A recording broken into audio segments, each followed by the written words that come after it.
Hi, everyone. Welcome to the PR Signal, and it's going to be an interesting week. We got wedding bells, and we also got Blu-ray blues. So stick around. Let's go ahead. Let's talk about this week in PR.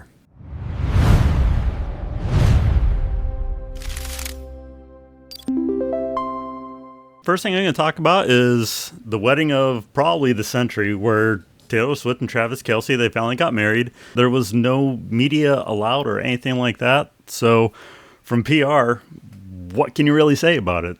What makes this interesting is that when I was researching for this video, there was AI photos all over the place of the wedding, and some of them looked pretty convincing. So I had to keep Googling, keep researching, keep trying to find out whether or not there was actually official photos of the wedding or not. Now her publicist is going to have to deal with all of the AI stuff that's coming out.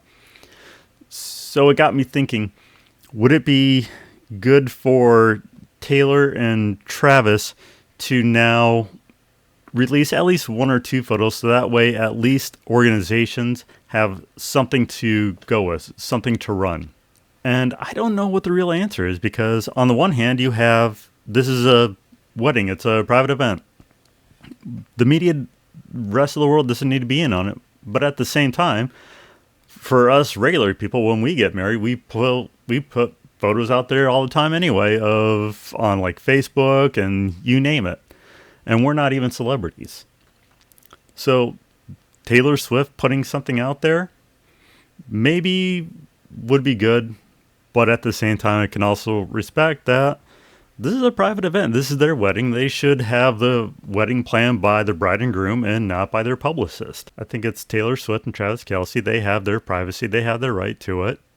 They just got to be willing to come out and say, look, there is no officially released photos yet.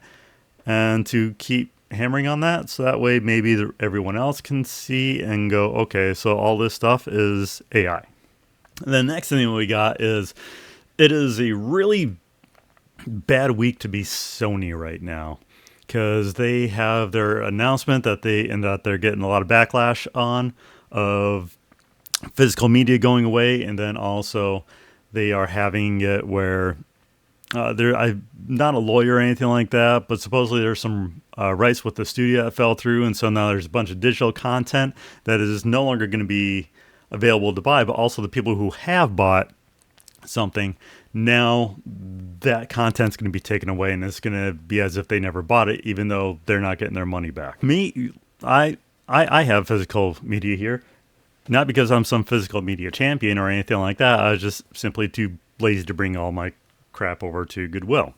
But it has sparked an interesting conversation amongst people of, well, if it is in the fine print when people bought this digital content, supposedly that they do not own the movie or anything like that, even though when you go to pay for the movie, the little button doesn't say you're buying a license, it says just buy. So it gives people that impression that they are kind of in a way owning the movie, even though what you're really just simply buying is a license. So now it's brought up the whole entire topic and conversation of, well, if buying isn't owning, well, then pirating isn't stealing.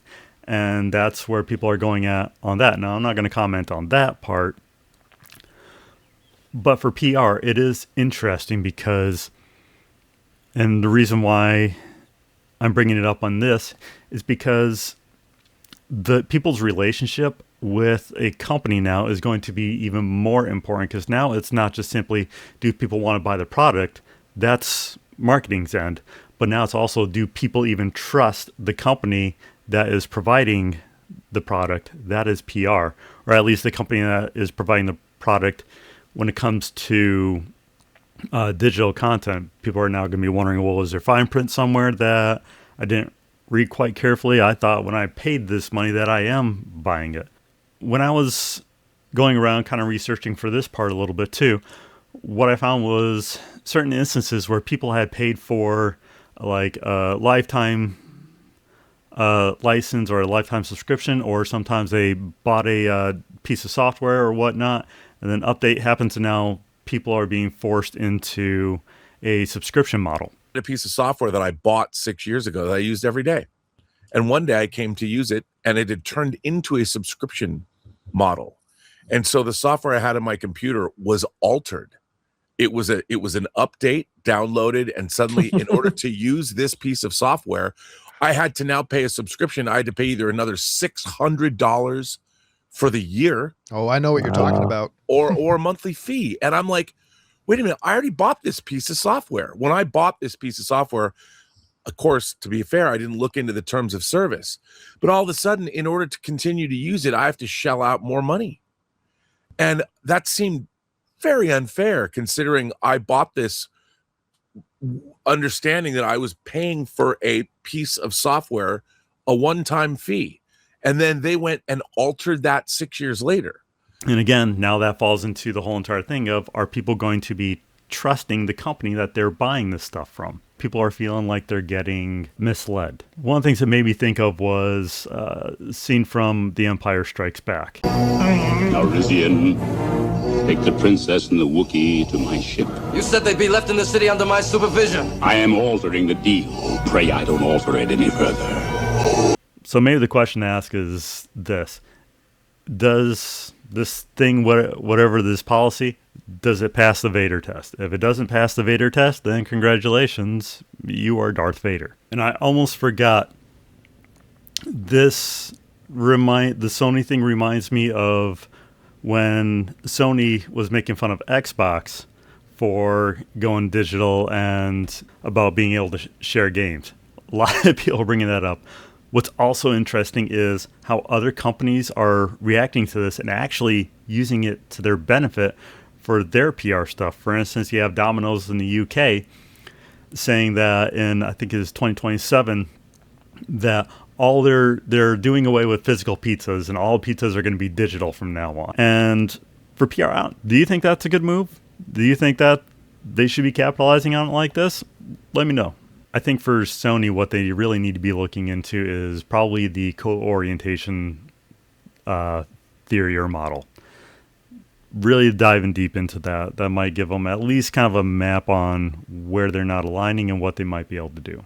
But I'm going to kick it back over to you all. What do you all think for Travis Kelce and Taylor Swift for their wedding? Should they release photos of this, or should they just let it stay private? When you become a celebrity, does your right to privacy kind of go away? Are you going to trust Sony after this? Are you going to trust any company after this? What do you think is the path going forward with digital content as a product? Because honestly, unless some laws come into place for something like that, I see these situations getting messier and messier and messier. Because with Sony, even though legally they might be covered, court of public opinion, they are definitely losing out. And with that said, that's it. That's what I got this week. And with that, we'll see you all in the next video. Have a good one. Take care.